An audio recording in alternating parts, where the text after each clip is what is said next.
Happy Thanksgiving. Happy Thanksgiving. Anna, wait until we're invited. Oh, for God's sake, Keller, get the hell in here.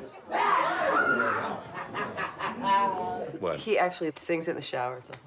I do not. Yes, you do. Abby, can I take Joy to our house? And wear a hat, please. You're just getting over a cold. Joe, you wear a hat, too.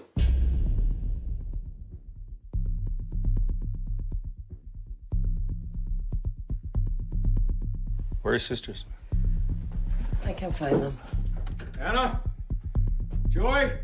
Wait, I checked the entire house. They're not here. Dad, there was this RV, and they were playing on it. We thought there was someone inside. You wait here. Let me go. I couldn't find them! Detective Loki. Do you have children, detective? I'm gonna find your daughter. Show me your hands right now! Barber! You put those girls somewhere, Alex. No. I know you put those girls somewhere. He stays in custody until my daughter's found, right? We have a 48-hour hold on. It ends tomorrow unless we bring charges. We'll charge him with something. That boy has never been in trouble, not a day in his life. Well, this thing's clean. I'd start looking in the woods by the rest stop. The police said they're letting him go today. What you doing? Tell me! Oh, no! Day 6, and every day she's wondering why I'm not there. You told us that you could protect us from everything. Why did you look for my daughter? Alex.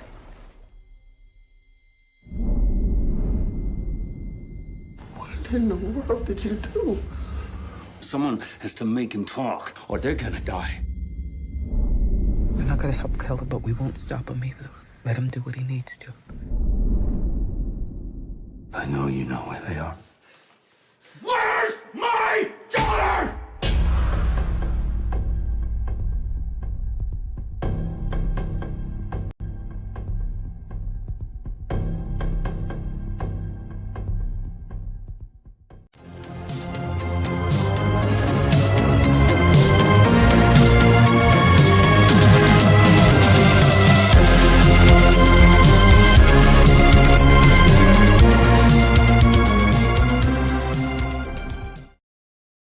And welcome back to the Movie Hero Network. This is Wheel of Movies, episode number 48. And today we're talking about 2013's Prisoners, directed by Denis Villenueve. I am Austin Pezhal, your host as always, here on the Wheel of Movies. And as always, my co-host here on the Wheel of Movies, Mr. Richie Goodacre. How's it going, Richie? Yeah, no, going good. I'm excited to talk about this. This is sort of favorite amongst a lot of the community, and probably one of the more darker movies we're going to talk about. But hey, there's a lot to talk about. Well, this isn't like just a feel-good, casual, fun. Just put it on in the background, just make you happy movie. Yeah, definitely. So much so I chose to forgo my wacky nickname, my wacky kind of nickname thing. I'm just like, I don't know how comedically how I can put them on here. You could put like Richie Loki Goodacre or something like that.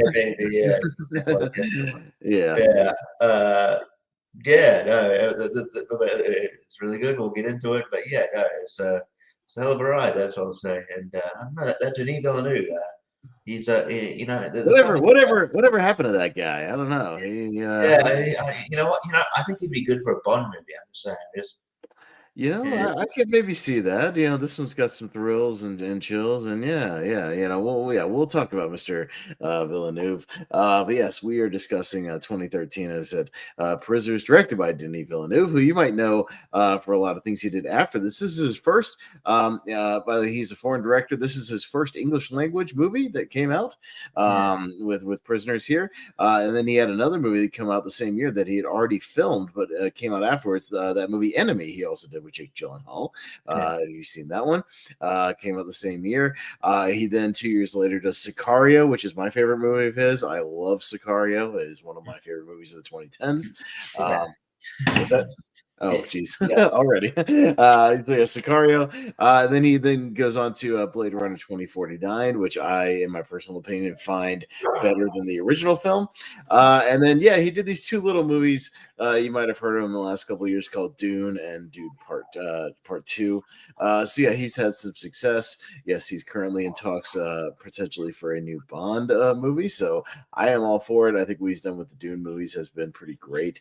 And yeah, the man knows how to do it. As long as he does the Bond movie with Roger Deakins, that's what I want to see. So yeah, so let's talk about Prisoners. I was just saying, Richie, as long as he does the Bond movie Roger Deakins, I think we're in good shape. So as to work with. Yeah.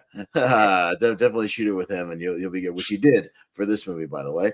Budget of this movie, $46 million, so a pretty hefty budget, but I think mostly due to the stars involved and whatnot, some of the production. But box office 122 million, so it did turn a profit for Mr. Villeneuve. Let him keep going there. Produced by Mark Wahlberg, which a lot of people might not have known, but he was kind of instrumental in getting this thing going. He advocated for Denis and helped him kind of get the distribution and the money he needed to do the movie. So Denis is yeah, no, he's not. I could see him, maybe even playing the Jake Gyllenhaal part if he kind of wanted to strong arm that. But Denis had already, like I said, filmed Enemy with Gyllenhaal and wanted to work with him again. So he didn't even have to audition for the role. Now, as far as casting goes, there were some alternate ones. This was a long production of this movie. The movie went through kind of several script versions. It was kind of in a development state for quite a while. A few different directors attached. Lee Daniels of The Butler was attached at one point. Would it be called Lee Daniels Prisoners? I get Lee Daniels, The Prisoners. I don't know. We'll talk about the Lee Daniels again in just a minute. But Antoine Fuqua at one point was attached to direct, which I could have seen. He can make kind of a gritty, dark movie, sort of like this. So a few directors here and there. Hugh Jackman was initially attached right from the go, and then he had to drop out for a little while. While the movie's still in development, and then was reattached, and they kind of worked it around him.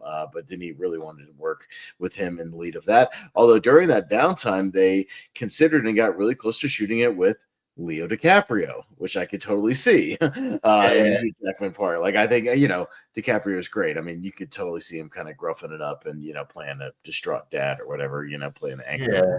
He could kind of, I reckon he'd look similar to, like, kind of what he seems to look like with that new movie he's got coming out, One Battle After Another.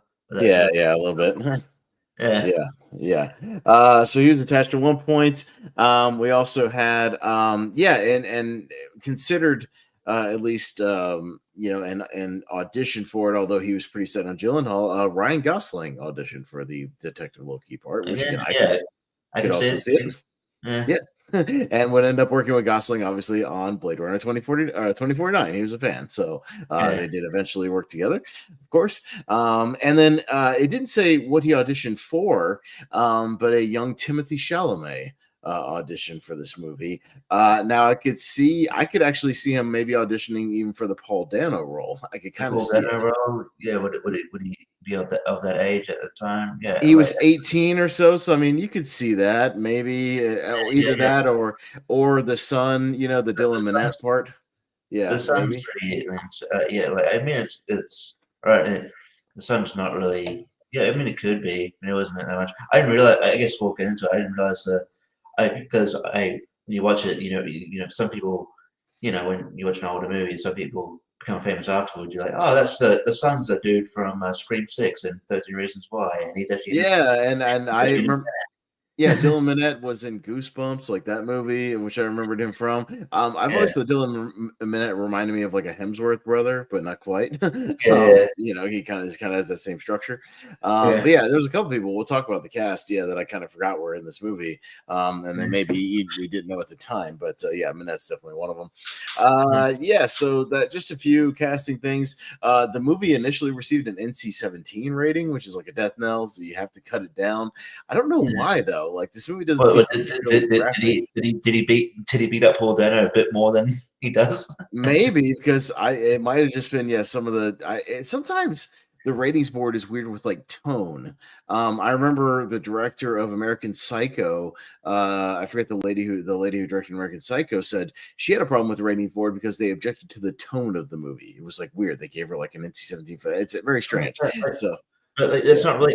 You can't really. It's a movie about like kidnapped kids. You can't really fluff that up a little. You can't like make. And a distraught dad that's like willing to go to any length to get him back. You know what I mean? And it's I don't know how you gussy that up. I don't know.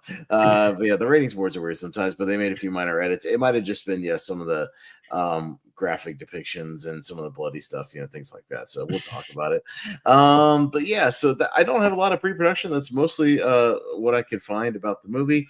We'll do a quick flashback in the time machine, Richie, to September of 2013 at the box office. Find out what else is tooling around your multiplex around the time. Your top grosser around then, Insidious Chapter 2. The first one was a big hit, and the sequel also a big hit.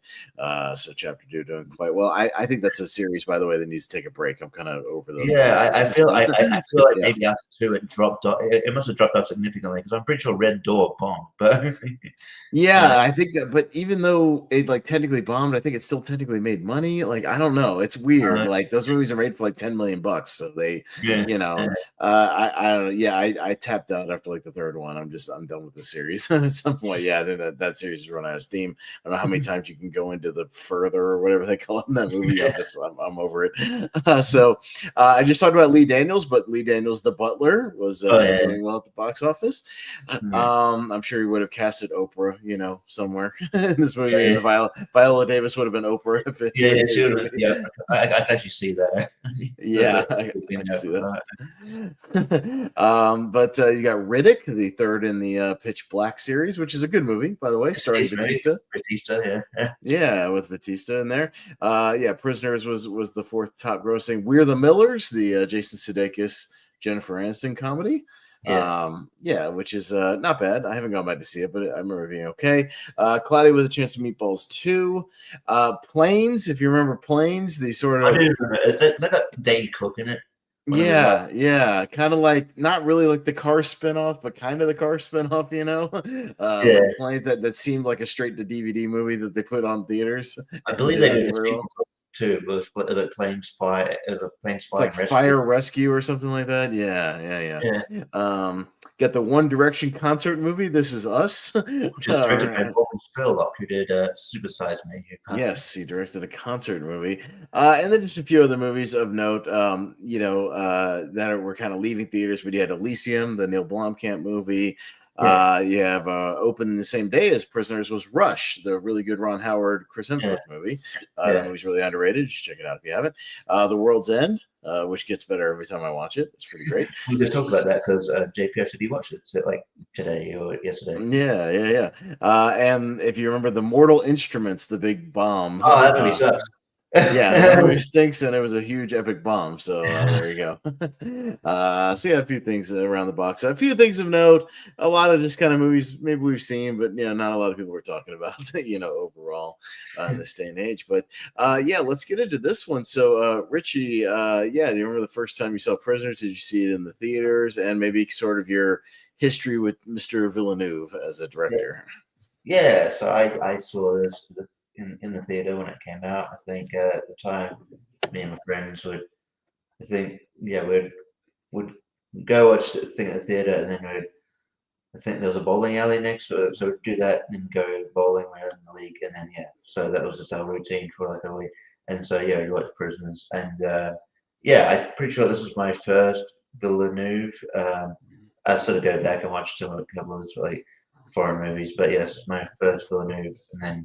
I wasn't really, probably back then as well, I wasn't paying attention to who directed what, but then I was like, but then when I was like, and I watched Sicario, from the director of Prisoners, I'll go, I'll watch that, and I think Sicario is definitely my favorite of his filmography, but Prisoners is really good too, but I don't think he, honestly, I don't think he misses. I know, we've talked about it a few times on Fights. I know you're not a huge fan of Arrival, but Yeah, that's I really like that movie. But but yeah, like just the way his movies like look and the grittiness of his movies and the way he like makes movies work that shouldn't work, like like Dune and Dune Part Two.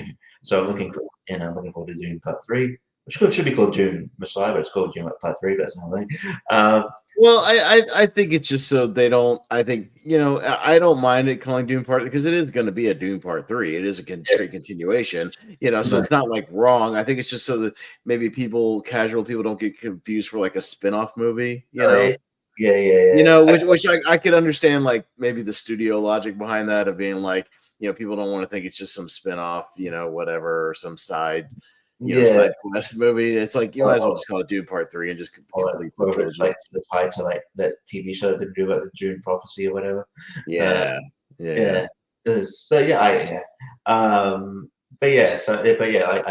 Denis become like sort of there's not many. There's few directors that are like these days where you're like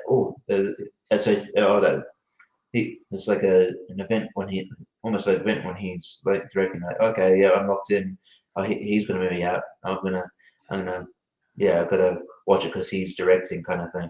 So and he's become that sort of one to watch. So definitely looking forward to his. I think he's a great choice for Bond. So I really he's definitely broken out as one of the best directors in Hollywood, and I'm really a huge fan. So but Prisoner's got that start for me. It was my first Villeneuve. Yeah, no, and I hadn't seen any of his foreign stuff either. I just remember seeing that trailer for it and just thinking it looked like a good, thriller, and then the cast looked good. Different role for Hugh Jackman around that time. Right. This is like right, mid, X-Men fever. With I mean, this is literally a year before he even does like Days of Future Past, stuff like that. So, he's still rocking the X-Men thing. And I just thought it looked like interesting for him. I was getting really into Jake Gyllenhaal, who had a good couple of years because right after this he does Nightcrawler also, which is a great movie and a really creepy role for him. So, he's quickly becoming sort of one of my guys. As far as Villeneuve, like I think people in this community, Richie, get like the wrong idea about me and Denis, like. Just because I don't like Arrival, they think I like I know that you don't like Arrival, but I know you like most of other stuff. So but literally, like all the other stuff, like I very much enjoy. So, like, and look, I've always said, like, hey, a director can have a misfire that I don't like. It's fine. It doesn't mean I don't like them overall. Stanley Kubrick has Barry Lyndon, which I don't like, and he's still one of my guys. Quentin Tarantino has, for me, Once Upon a Time in Hollywood, which I'm just not a fan of, and he's still one of my guys. You can have that. Like, I just don't go back to Arrival, but like I said, this movie's really good. I love Sicario. I think Blade Runner 2049 is an improvement, and surprisingly, I've really loved the two Dune movies. I think they're great, and I didn't love the old '80s one, but I think his version is fantastic. And Dune Part 3, when we get to our anticipated tournament, Richie, is going to be one of my most anticipated for next year for sure, because of Part 2. I think I don't think everybody, every filmmaker is gonna have every film that's going to appease to everybody. Kevin Smith has yoga houses. I'm not gonna, but he's still like, Martin Scorsese has a couple of duds that I'm not, big on. He's still one of my guys. Like it's it just is what it is. Like even Spielberg has not made a movie I've been over the moon about in about 20 years, but like it still doesn't mean he's not one of the greatest of all time. You know what I mean? He still made enough of those movies that are just all timers for me. He's still going to be a guy, It's fine. It's fine. You can have a misfire. It's no big deal, or at least for him personally. But hey, in a lot of people's minds, he is perfect because a lot of people do like Arrival. So, he's betting 1,000. But I do think he's a great choice for Bond. I think he's going to do a good job. Just get Roger Deakins, put that collaboration together again, make sure he shoots it. And I think we're in good shape. So, let's get into the movie here. Let's talk a little bit about the casting, and let's talk about Hugh Jackman because, like I said, he's kind of the peak of this his Wolverine fame and whatnot. And I was really excited to see sort of a different role for him, and I think for sure, I think you can make an argument, Richie, that outside of his like Logan stuff, you could make an argument for like this being his best role. I think he's pretty damn good in this movie as this like distraught dad. Yeah. He definitely is, and it's just one of those, and then one of those. It's one of those like complex roles too, because it's like you sympathize with him, but he's not really 100% likable, and it's like you get frustrated with him at times, because as we'll get into it, like this whole like thing is like he knows where he knows where daughters are because he looks. I mean, for a lot of the movie, it's just because he looks creepy and. Yeah. And he was like around, so he's got to know something, you know what I mean? Like it's a lot of circumstantial stuff, even though the cops pretty much like vetted him in the RV and all that. It's just a lot of circumstantial things, and he may or may not have said something about the little girls or whatever. Like he knows something, but I think it gets more and more apparent that we'll talk about Paul Dano, but he didn't actually do what they think he did. He's not capable of it. Yeah, but like I would say that, just trying to go back, then I would say that probably is one of his better roles. It's almost very much, this is the grizzled nature. It's almost very much like sort of shades of like Old Man Logan before Old Man Logan, just kind of the whole it's the kind of worn down kind of definitely. I think sort of Prisoners is kind of like sort of has like multiple meanings here, I guess, because it's like sort of prisoner of his own, sort of his sort of inner demons come out here, and this sort of this. I think he does a really good job as just sort of like that sort of flawed kind of grizzled sort of dad, going on this sort of vigilante or sort of revenge path. But I think he's really good. And then you got Jake Gyllenhaal on the other side playing Detective Loki, who again, this is a really kind of a darker role for him as well, because he's trying to be this sort of by the books guy, but he's giving into his own frustrations and getting sidetracked, and they say that he has this like perfect record for finding these kids, and he's getting more and more frustrated, not being able to do it. He needs, you almost feel like he would. At any point, like even when I was watching the movie, I'm like, is he going to join in on the stuff with Paul Dano, like just, off to the side and kind of, skirt the line of like, what he's supposed to do. And he kind of does, here and there. But I think he's really great in this. Like I said, he did Enemy, which is his other movie. Nightcrawler, which is a totally different role. A year later, which is another, like he's playing the creeper that time in that movie, like kind of creepy dude, which is really great. I still think he's the best actor not to win an Oscar. He should have been at least nominated for Nightcrawler. Like Nightcrawler, I thought he was.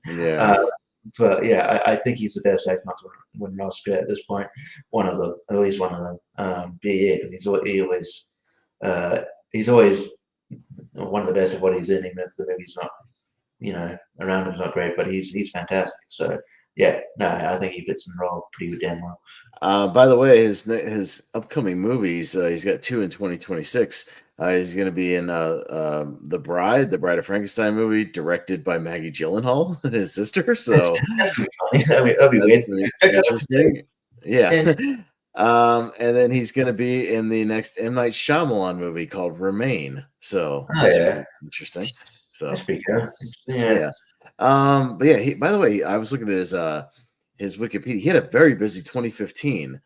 He was in 5 movies in 2015. He's in Accidental Love, which is the David O. Russell kind of rom-com. You got Southpaw, the boxing movie. The Antoine Fuqua boxing movie. Yep, he was in Everest, the disaster movie there. Only 4. Excuse me, I miscounted. But Demolition as well. So busy boy, that Jake Gyllenhaal. The year after this, and then you've got some people who I think at the time, we didn't know a lot about, but really were breaking out. I mean, we knew a little bit about Paul Dano. If you had seen, There Will Be Blood, I think you knew he was a very, very capable actor. From that. But I still don't think he had like really broken out as like a huge star yet, because unless you had seen that, you may not know who he was. The real person I forgot about, I completely forgot David Dastmalchian was in this movie, and then I go to watch it, and he pops up, and I'm like, holy shit, that's David Dastmalchian. And like he's all over the place right now. He's in like everything right now. And you know, and I'm glad to see it because he's a really good actor as well. And another like guy who could play, you know, he kind of again plays sort of a creepy, you know, weirdo kind of in this movie, but for a good reason, as we find out, you know, like because these people, you know, again, we're gonna kind of spoil this movie. So if you haven't seen Prisoners, please, yeah, don't watch this because we're gonna give it away. But you know, they were both, him and Paul Dano's character were like abducted as kids, you know, and lived this like different life, you know, and they're kind of messed up in the head. So, and they're not who they say they are. But yeah, he was somebody that I forgot was in this movie, Melissa Leo, who was kind of breaking out, you know, big time around this time. And yeah, even Viola Davis to a degree had done stuff and done quite a bit, but I think she's much bigger now, you know, than she was. Yeah, I mean, Terrence Howard was kind of new because of Hustle and Flow, and I mean, he had been an Iron Man, so Iron yeah, Man. I mean, he was in Iron Man, but then he dropped out of, you know, the sequel. But like, you know, he'd been around. I would argue this was probably his last like big one because he hasn't really done like much like for a while. And it doesn't help that he's kind of a kook now. If you've seen some, if you watched his Rogan interview where he's talking about, yeah, it's like new math he wants to introduce, and it's like makes no sense. Yeah, yeah.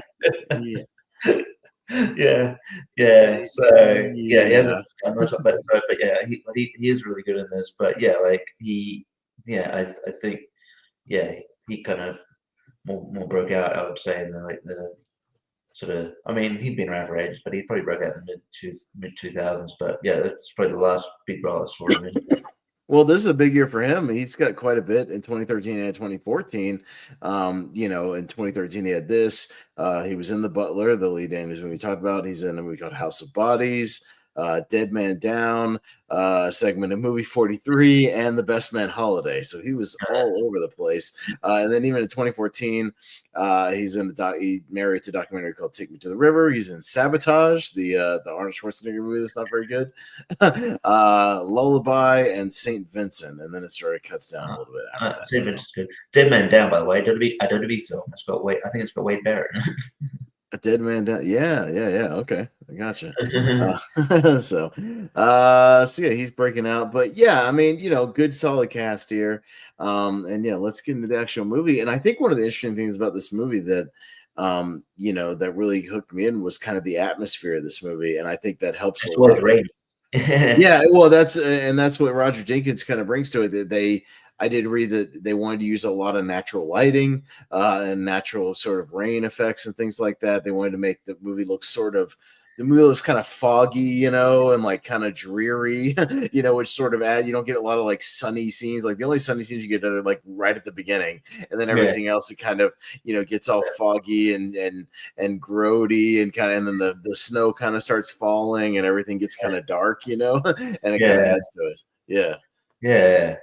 No, it makes sense, you know, because it's also, you know, sunny because nothing bad's happened yet. Now it's all rainy and doom and gloomy, and I think it added to that. And I think it was very clever, and actually, it would remind me of the game. Have you ever played Heavy Rain? No, okay. Kind of remind me of that a bit. And I mean, the character of that Hugh Jackman plays reminds me of him a little bit too. But so no, I thought it was really good. Yeah, and the movie itself, it's weird how much, as I was like halfway into the movie, and they're sort of revealing these little mysteries and kind of you're getting these clues and these little twists and turns of like maybe things you thought would happen but aren't quite what they are. Man, this movie reminded me of a David Fincher movie, like totally, as we went along. Like it reminded me of like Zodiac, which, you know, and I think there's little, maybe even nods to that when you get all like the maze stuff later with the Dastmalchian character and whatnot, and these little like symbols, and like it's very like Zodiac-y, you know, halfway through the movie. I'm surprised when you're reading out who was considered like for this in terms of like director. I'm surprised David Fincher was on that list because it seems like something he'd do. So, but yeah, definitely, I definitely got those vibes from this as well. So, which is probably why I like it too, because David Fincher was also one of my guys. Yeah, because I mean, it starts out as a sort of normal, like, the kids go missing, kidnapping plot, but as it goes along and we get these like weird reveals where it's like the Paul Dano character is weird, you don't really know what he's going on. You almost wonder, with some of his little lines if he's like faking the whole thing, like maybe he's faking this act or something, you know what I mean? Or if he's got some kind of, ulterior personality or something. They don't introduce the David Dastmalchian character till like halfway through the movie, and then he gets weird, and then like when you break into his house and there's the mazes everywhere and he's opening cases and there's snakes and bloody clothes, you're just like, what the fuck is going on? Just all these like weird things. There's a a random priest that he goes to like check on who has a body in his basement, and it's just it feels like Gyllenhaal's like uncovering some kind of weird world, as we go through, and he's kind of like piecing all this stuff together, and that's why it felt like a Seven or a Zodiac or like that kind of Finchy vibe where you like get weirder and weirder as you go along, Yeah, Zodiac also starring Jake Gyllenhaal. Starring Jake Gyllenhaal, so yeah, he's all familiar with that for sure. But yeah, no, so I mean, you get the family stuff, and yeah, we get the initial two disappearances. You got one of Hugh Jackman's daughters and Terrence Howard's daughter, and they go missing. There was this like RV that was parked out kind of beforehand that they were climbing on and whatnot, so it becomes like sort of a suspicious vehicle related to it, and yeah, they go missing, and it seems like it's going to be a very like quick cut and dry thing where they're able to pretty quickly, track down the RV at like a gas station, and it gets suspicious right then because he like tries to like drive over the cops at one point. He like drives into a tree. It's looking very rough, and yeah, it looks like it's going to be kind of straightforward. But you find out this dude is maybe not all the way there upstairs, and you're like, wait, what the hell? Like, what's going on? I kill a 10-year-old. I mean, yeah, and then rightfully so, they introduce that element of it, and even Jackman later is like, well, he's got the IQ of a child. How's he able to drive? Like drive around this? Yeah. But I think they might have alluded to the fact that Dastmalchian may have been driving the RV. I think. Yeah. It's never quite clear, and we're kind of jumping ahead. What exactly happened? We get little flashes of like what have happened that maybe like Dana was kind of like playing with them in or around the RV, and then Dastmalchian may have helped kind of abduct them, but also again skipping forward, spoiler alert, but like skipping ahead to maybe under the direction of Melissa Leo, or something like that, to bring him back there. So it's something like they kind of do her bidding, I guess, is what I could piece together. Maybe I'm wrong, Richie. I don't know. I that's what I got out of that, is that like they were sort of because of obviously their situation, they have to sort of have to do her bidding. I have to do as under her orders. So I think they kind of lured the girls in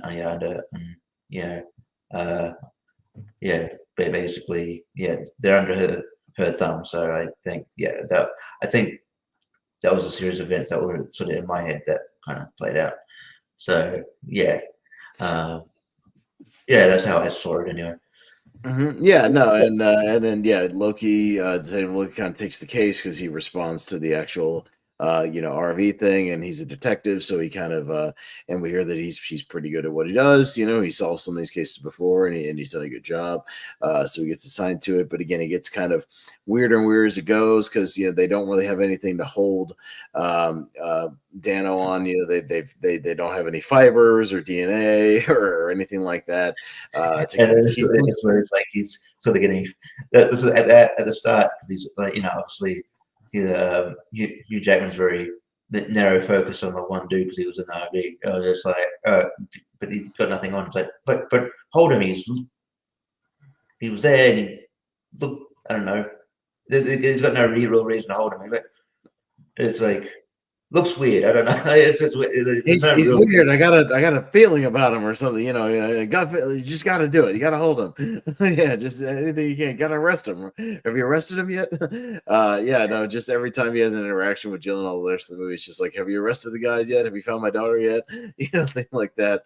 Yeah, as he gets more frustrated, yeah, that's where Jackman blows up, where they let him go in the parking lot. And again, you get a weird thing where he thinks he hears Dano say something like they cried when I left them, and he's just like, what'd they say? What'd he say? Wait, he said something weird. And even after he says that, they still can't really arrest him. All they can do is like do a follow-up, Q&A with him with Melissa Leo there. So it's kind of like a cold trail, yeah. I thought maybe that, like, when I was watching it first time, I was like, okay, or maybe there's a possibility that, like, because when you get in a traumatic situation, or you have like this narrow vision of focusing on one person, and you want it to be that person, that maybe he was, or maybe we were seeing him hallucinating that him saying that, and he actually never said that. I don't know. That's what I thought. Maybe at the time. They even kind of allude to that. They say something in that captain says something like, "Are you sure you didn't hear him say something you wanted him to hear, or something like, Yeah. So yeah, I mean, yeah, you wonder if he sort of got all of his mental facilities, and even you can even look further to it, Richie. How much does he say he's slept in the last, eventually 5-6 days, like almost none, right? And hey, when you get that tired, and I can attest to this, I think one time I went like 3 days with like maybe 2 hours of sleep, like 72 hours of it, and like you get like weird. I mean, your facilities like start to go, your motor functions start to go, your brain starts playing little tricks on you, visually and whatnot. You're basically like hyper intoxicated almost, and it's it's one of those things where you start to wonder, if he's he's there are things floating around in his head and he's just not thinking clearly. So you're not totally with him, but he takes some drastic measures, to say the least, Richie. He ends up completely kidnapping Paul Dano, taking him to this old property that his dad owned that's kind of run down, it's falling apart, and just essentially tortures him, Richie. He's beating the shit out of him. He's beating him up. He's leaving him in this bathroom, just tied up all the time. Dude's not telling him anything. I think it's pretty obvious after like a day or two that if he knew something, I think most people would have said something by then. There's at one point, like, he's got like two black eyes. It's like, maybe it's like permanent, almost like, like, like you don't know whether his like vision's like if he's like permanently blind. It's just like these two, like, just puffy black eyes. It's like blood all over his face. He looks like Rocky at the end of the Apollo Creed fights in like Rocky 1 and 2. You know what I mean? Where his eyes are like swollen shut. Yeah, he's all puffy. Yeah, like, he can't see. Even when like later on, where he like threatens him with like the hammer, and he's still like not saying anything. Just like at that point, I'm like, I think he would. That you would know when your finger's broken. No, I think most people would have said something by then, or at least told you where they were, whatever. Yeah, it's pretty apparent that he doesn't know anything, or he's just the most. He either doesn't know anything, or he's the most resilient motherfucker ever, and the most secretive, unbreakable person ever, in the midst of all this torture. But like I think the creepiest reveal of that whole sequence is when Viola Davis finally gets involved with it, and when she pulls off like the pillowcase over his head, and he's just like. His face just looks like 3 times the size. Yeah, the eyes are closed. He looks like this like you took a sledgehammer to a pizza or something.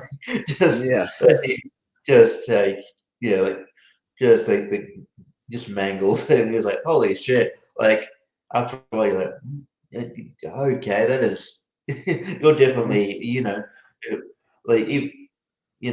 you're definitely getting charged with stuff. Oh yeah, no, 100%. I mean, they talk about that at the end of the movie, but it's like you can't turn back from this now. This isn't like couple of punches and whatever. Yeah, you're this is damn near attempted murder at this point. You know what I mean? Like that dude is gonna have permanent damage. But yeah, I mean, when he was like, "Hey, I got to show you something," and it's like, he's either gonna have a really cold, is it gonna be freezing cold in the shower, or it's gonna be scalding hot. You're like, what the fuck? Holy shit!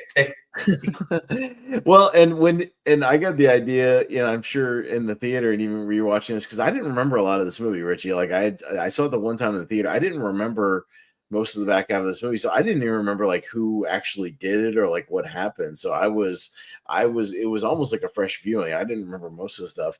But when you see him go into the other room and you hear the saw, you're like, oh my god, is he gonna like saw his fingers off? Like what the hell's gonna happen? You know what I mean? Like you wonder, is he gonna like saw his foot off? Like what the hell's he's gonna do with the saw? But he ends up making like encasing the bathtub and sticking him in there, and he's he either got like the scalding hot water or this freezing cold water blasting him with it. Yeah. I think it's counterproductive too. But if you torture him too much, he might he might just like pass away, and you won't fucking know if he has anything. Well, and that's what ends up happening with the David Dastmalchian character, because he gets introduced, again, about halfway through the movie. He's like at one of the candlelight vigils, and he's kind of acting weird, and Gyllenhaal's there and notices him. There's like a little foot chase. He loses him, but he eventually, catches up with him when he finds out that he's been. And again, it turns weird where it's like you find out he goes to this like thrift store and buys like kid clothes, and you're just like, what? Wait, what? He's buying kid clothes? That's odd. And he becomes the new like kind of suspect. They get in there, and he's got these like weird hand-drawn mazes all over the walls. He's got these big cases that open up. There's bloody clothes and snakes, which my girl jumped at, by the way. She's like, she hates snakes. Oh my god, fucking snakes! Jesus Christ! So anytime there's like a snake that pops out in the movie, you're just like, holy shit. And he gets introduced to this new guy, but they don't get to get much out of him because oopsie daisy, there's a fumble in the interrogation and a scuffle, and he shoots himself. Oh no! Oh man, whoops! Whoopsies. That's God, you gotta hate when that happens. When you're wanting information and now they can't tell you anything. Kind of a bit, it's also a bit suspicious, Just, sure. Yeah, but he has some clothes that the parents kind of identify as some of their daughter's clothes and whatnot, but we still don't have a body. The curious is there's no body, there's no body parts, so we still don't know like what exactly happened, if they're buried somewhere or what's going on. We still don't seem to be getting any closer to like a resolution, other than knowing that there was some kind of interaction there. We neglected to mention there's like an earlier thing where Gyllenhaal's going around and checking in with the local like sex offenders and whatnot. There's like this like I guess he's like a priest. He calls him father, right? So who big surprise. Well, I am kind of surprised because the Catholic Church tends to cover that stuff up. It tends to like help hide those people. They're not usually on the registries, but I guess this one actually made it to the registry, so I guess there's a win there. He ends up like finding this weird doorway that goes into this like basement pit thing, and there's like a decomposed body down there, it sets off this whole string of events. But there's an important piece there. This movie kind of rewards you if you're really paying attention, because you might not have noticed or remembered the little necklace he had on that looked like the little maze thing. There's like little callbacks that they kind of threw out there that ends up coming back again if you were paying attention when they have the picture, Melissa Leo's house at the end. If you are paying attention, you remember, you pick up on these things as it happened earlier. So I appreciate that this movie kind of makes you pay attention. It's not for the ADD audience where it's gonna spoon feed you every little thing. Like it kind of rewards you for sticking with it, even though it's kind of a slow burn. Yeah, no, I like those. I like that. I always appreciate those movies where it's you're always paying attention, and then the movies that maybe if you don't pick up the first time, you can go back and watch it and then pick up different things here and there. And I appreciated that. I'm going to just mention it here because I don't know, because I forgot before. I didn't know where else for bringing it up, but I did think it's funny right at the start when they realize the door's missing, and then they're like running in the rain. And then they're asking us, one of the neighbors is like, have you seen, I can't remember the girl's name, but they're like, no. And he goes, Is something wrong? I'm like, yes, obviously. Like, well, with the they're running. They're panicked in the rain, and like they're very stressed. Obviously, something's wrong. What a dumb question. Yeah. There's something wrong with you guys running around screaming your daughter's name up and down the road in the neighborhood. Yeah, you wonder, what the hell's wrong? Duh.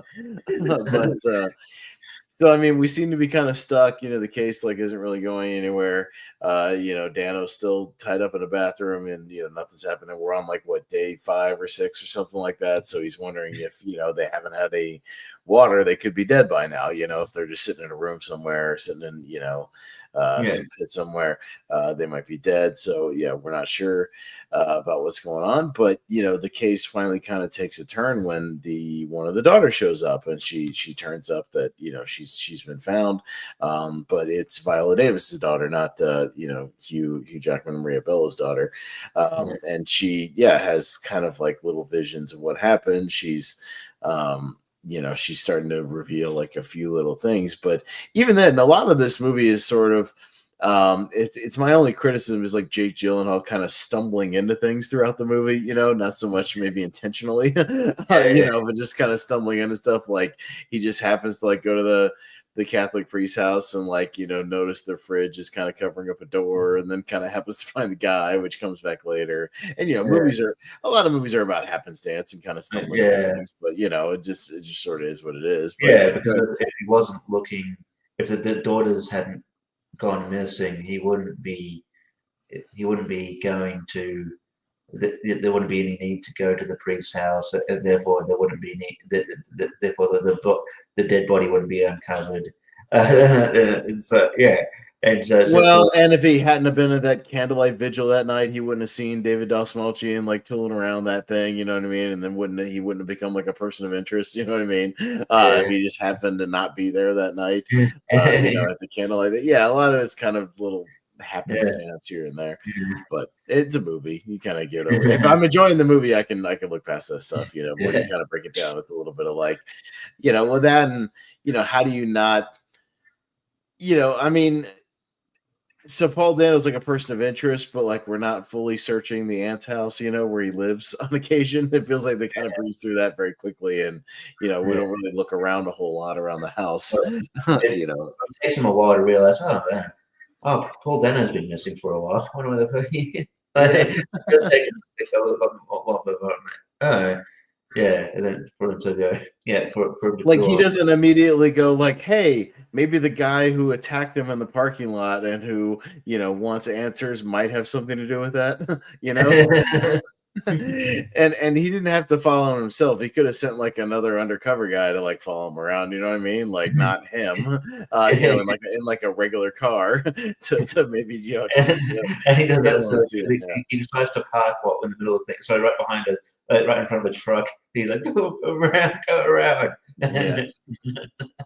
if he had just driven by and taken a quick turn or something and parked behind a building, you probably could have seen him go in the actual building way earlier. So I mean, sometimes he's good at his job, sometimes he's not good at his job. He's very passionate.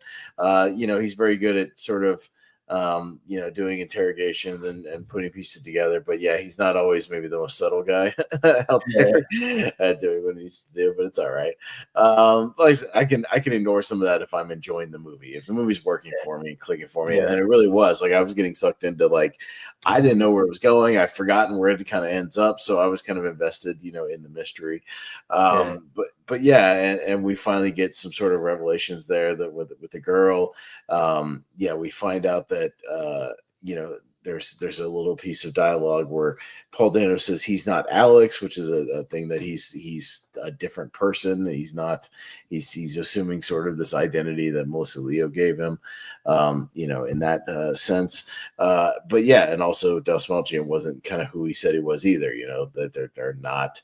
There's something again more mysterious sort of going on there, Richie, underneath the surface. So I like that. I like how when you watch it the first time, you don't know. It's not obvious that's the case. That's a revelation that kind of throws you. So it's good that it also like it always pay attention, but also throws twists that like you don't expect, which is good. It's not like a it doesn't take you out of it where you know exactly where it's going. So I like that. Yeah. And again, he kind of even, the third act, he's almost sort of stumbles into the solution, where he gets assigned to go, tell Melissa Leo that,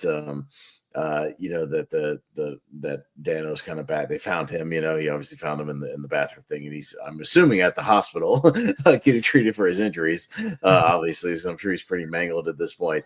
But just kind of happens to stumble into the room where she's inject the daughter with some more drugs, and potentially, stash her in the hole out there, and is able to kind of, take her out and whatnot, but get her back to the hospital and save her life. And it's also because he's sort of pseudo chasing, Jackman, who got, he comes back, and then was it before or after? I'm trying to remember where.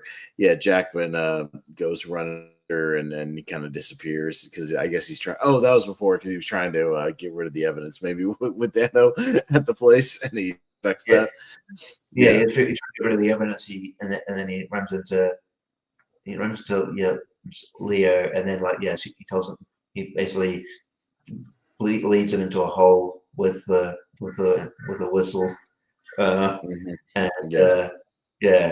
so he disappears, and then just by again happenstance, Jake Gyllenhaal ends up there, and then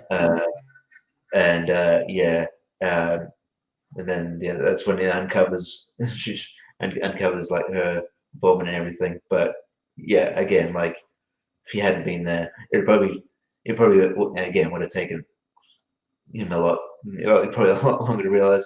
Hugh Jackman's missing, but I mean, it doesn't really even. I don't even think it really even triggers to him. It's just implied that he might know. Well, because we'll talk about it, because that's like kind of the final shot of the movie. But Jackman gets kind of taken, hostage and thrown into this kind of pit. He's got a gunshot wound. He's kind of stuck in there. But at least the daughters, kind of show up safe. And then they, he figures it out because he sees a picture, on the mantle with like the corpse that we saw earlier, wearing the same little, maze necklace thing, the little pendant. So he kind of pieces it together eventually. But we got everybody back except for Jackman, and Jackman, unfortunately, is like in this hole. Realistically, the final sequence is they're sort of digging around the property, they're finding, some weird stuff, around like they did at a couple other properties. Everybody leaves. He's about to leave, and he kind of hears this faint, whistle in the background, here and there. He hears it again, kind of brushing it off. He doesn't know if it's like all in his head. And the final shot of the movie is him, hearing the whistle sort of a little louder one more time, and kind of, really kind of popping his head up. But that's where they run the credits. And I thought that was kind of interesting that they leave it at least a little bit ambiguous as to, if he was going to, eventually ignore it or kind of go for it. And because you can see either way, like one way he gets rescued, right? But he's still going to jail because he definitely beat up Paul Dano pretty bad. He's going to jail for kidnapping and torture, essentially. So he is going to prison. But you could also see it as like he would get one of two punishments for his actions. He would either go to jail, or maybe he would die in that hole, the same way that he left Paul Dano basically to rot kind of in that bathroom, you know what I mean, for him a week, right? Like you can kind of see it as like a twisted sense of justice, So or with a I mean, is it like clear that he exactly knows where the whistle's coming from? Like I know it gets closer, but I guess he, whether he's just like he might just, I don't know if he'll just take kind of it may, I don't know if he'll. So something tells me he wouldn't probably follow up on his hunch, and he'll just sort of maybe stumble upon it. If he wanted to help him, he would stumble upon a clue a couple of days after he's already been in the hole or something. Well, But, I mean, they did say they were going to continue to like excavate the property. So, like, even if he hadn't found him then, they would have eventually dug around more of the yard. They would have found the pit eventually. You know what I Yeah, mean? yeah, Like, yeah. they would, because they would move the car. They would find the the little door. They would have Yeah. found him. The question, but by then he'd be dead because she's dead. He doesn't have access to any kind of food or water, so he's definitely dead after a couple of days. Yeah. So, So, but it is a case of like, but like even like you said, even so, if he gets out of the thing, it's like, like he's definitely. What's the title of the movie? He's going to be a prisoner. He's gonna be a prisoner, There's multiple prisoners in this movie because the daughters are prisoners. Paul Dano's a prisoner. Jackman becomes a prisoner. They're also kind of prisoners of their own vengeance, and whatnot. There's a metaphorical sense, thing to the title. It can mean kind of multiple things, Yeah, and like, so it's it's really great in that way, just how it all sort of weaves together, and then and so no, it is great. So it's almost like either way, like either way, Jackman's future is definitely altered, whether he gets out of the hole or not. Like, you definitely have to at least spend like a few years in jail for and at least maybe apologizing to this dude profusely, like, sorry for almost killing you. So, don't worry, it happens. No harm done. Let's be friends. Let's go get a beer. Like, that's not gonna happen. No, I mean, he's definitely like I say, either going to jail or he's gonna end up dead, in that hole. But again, it's this twisted sense of like the whole movie. Not only does it look gray, because of the sky or whatnot, but a lot of the characters are kind of in this moral gray area, because and not even just Jackman, obviously, who's at the center of that, but Paul Dano, even with his reduced capacity, is still not really saying the things that he knows. He's still not technically giving up information that he does have. Even if it was just the fact that he's under the thumb of this woman or whatever, and somebody could have followed up with that. Terrence Howard, initially finds out about it, but still goes along with it, so he's still complicit to that. You know what I mean? He doesn't go to the cops and report it. Viola Davis is the same way. She finds out about it, and she doesn't beat him up, but she knows about it. You're kind of an accomplice if you knew about it and you didn't say anything. To a degree. And she convinces, like, because obviously there's a scene where like Terrence Howard is like wanting trying to get Hugh Jackman to see sense, like, this is not not right, and Viola Davis is like, look, we're not, like, just let him do his thing. So it's almost like, so it's sort of very complicit in that.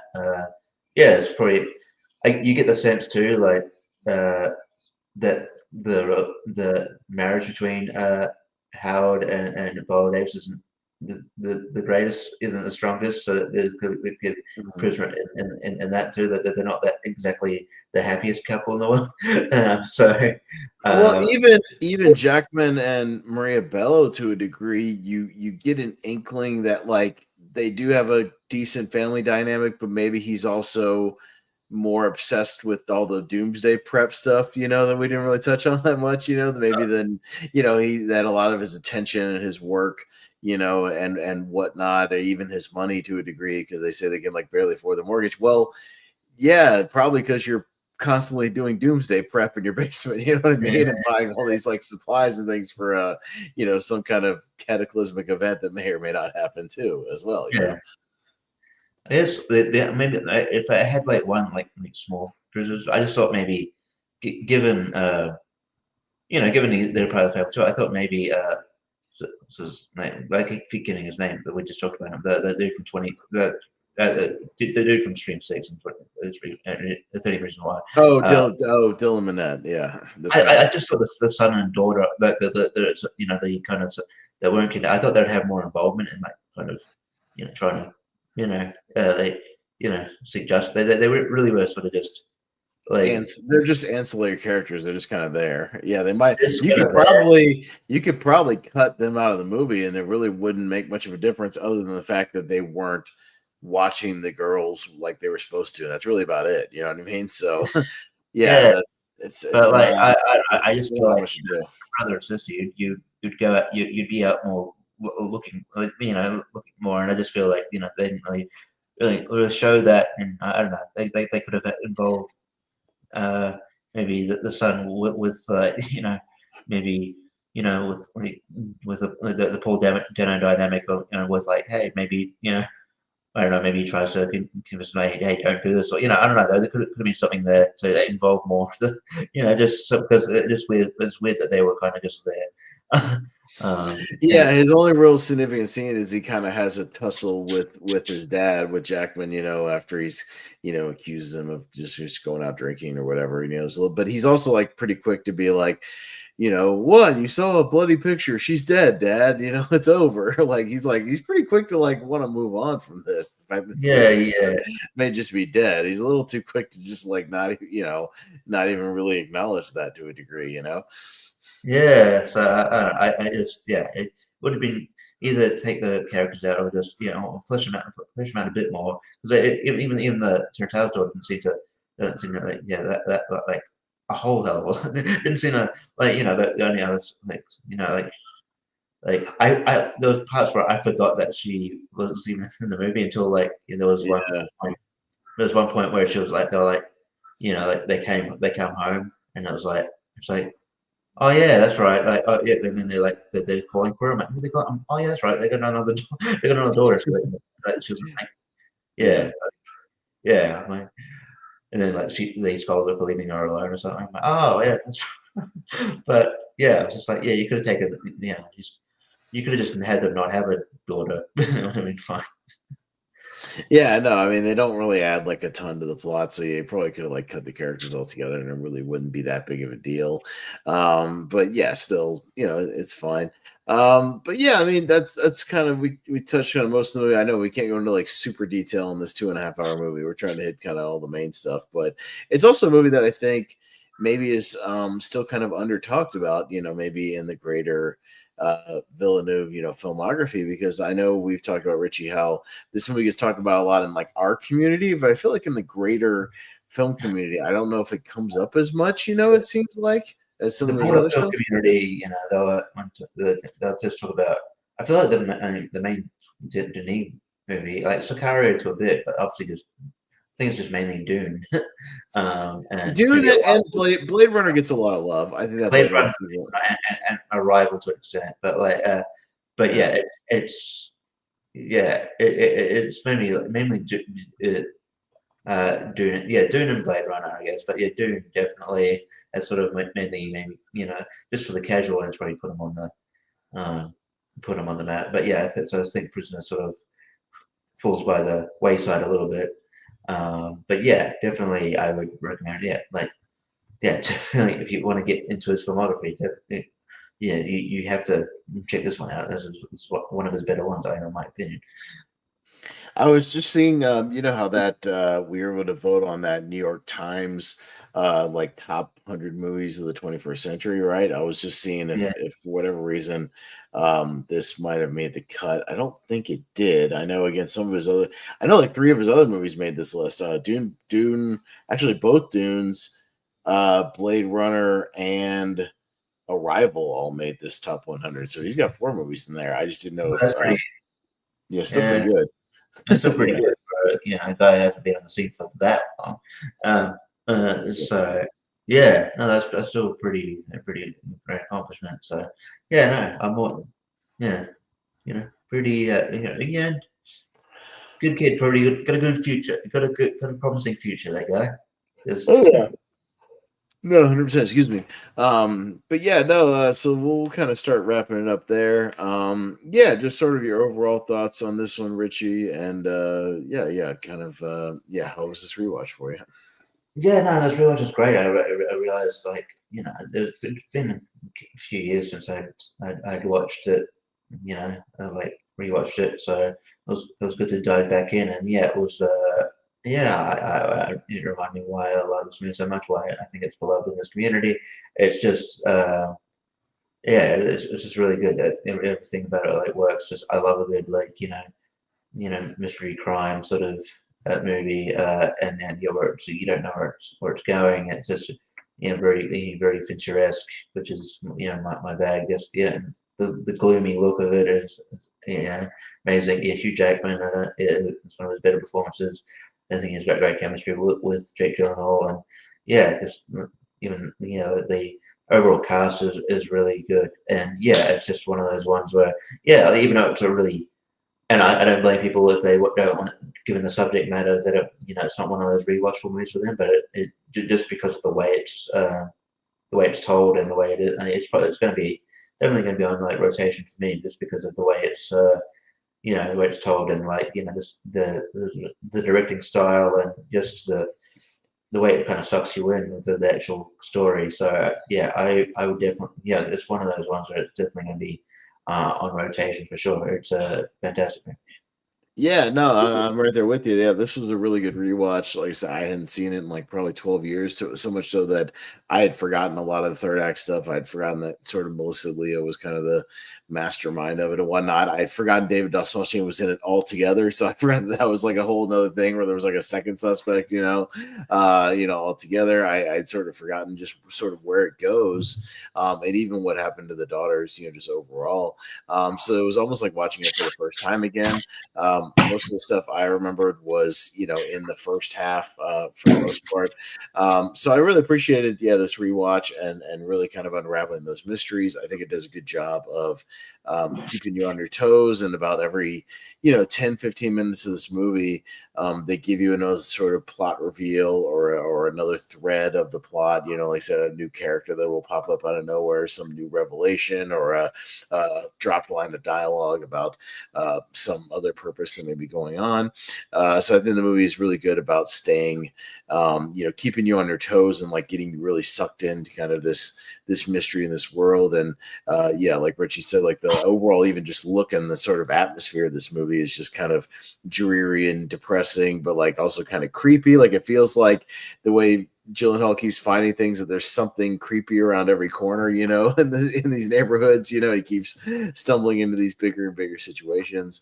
But yeah, very Fincher-esque. So if you're into like David Fincher movies and you haven't seen this, like if you're into, Zodiac, Gone Girl, Seven, that kind of the twisty crime thrillery sort of stuff that Fincher does, I think this almost is like very similar. Like I would not be surprised if Villeneuve was a fan of Fincher, and kind of takes a little bit, after him for something like this. But yeah, really, really good one.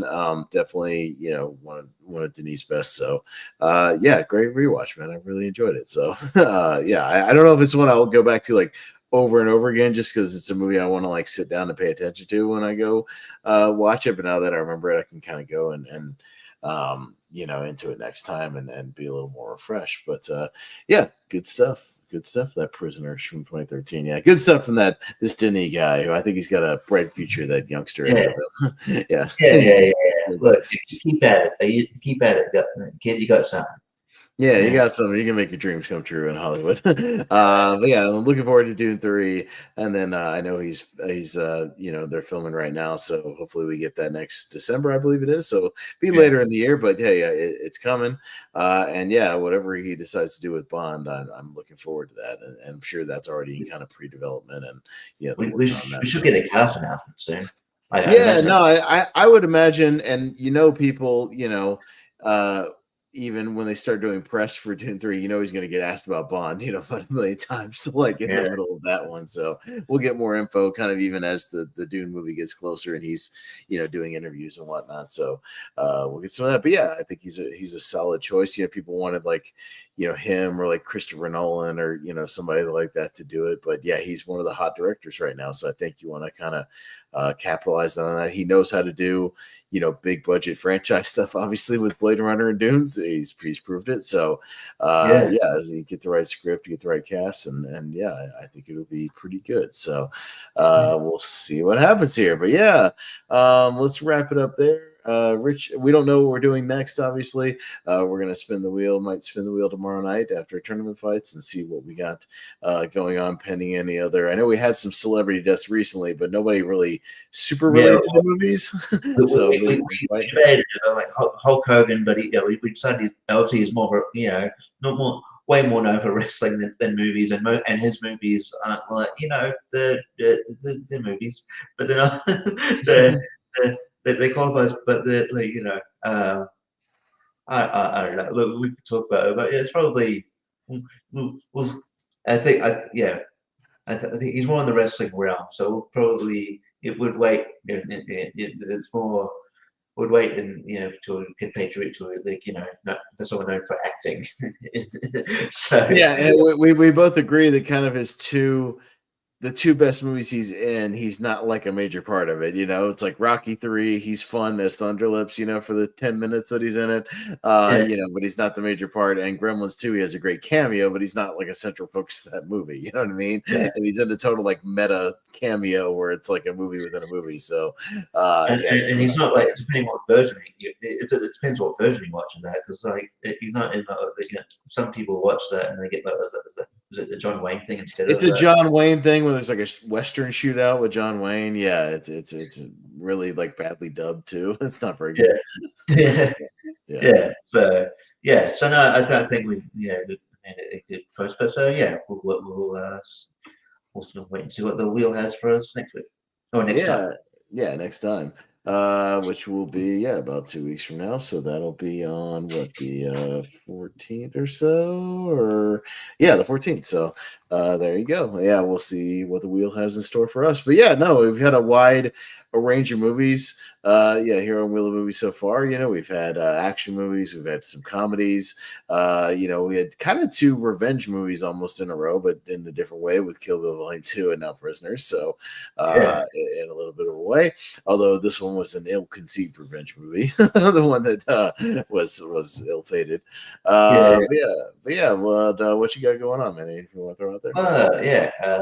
Lonely Marks here coming up soon.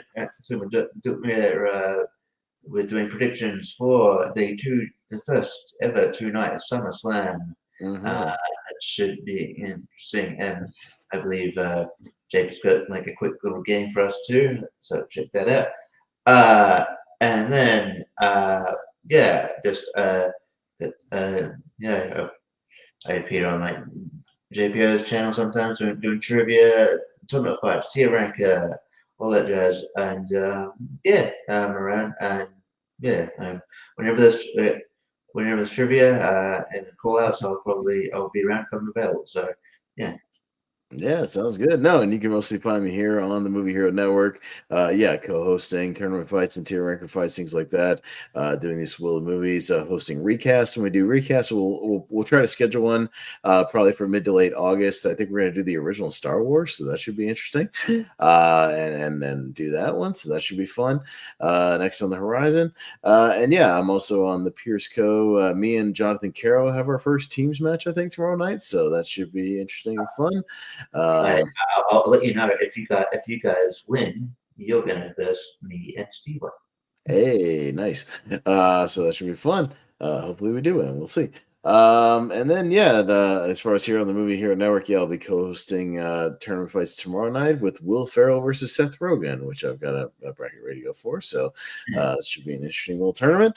And then like Richie said, the Lonely Marks Wrestling Podcast. I'll link it in we have a Movie Hero Network Facebook group that you can find us in and join us over there, where everybody plugs all their stuff, and I'll plug Lonely Marks over there, and you can click over and subscribe to us there if you want to hear us talk some wrestling. We'll be talking, be a whole big SummerSlam episode. So come join us over there if you want to get a little preview of SummerSlam. That'll do it for tonight. So as always, thanks Richie for joining me. I appreciate it.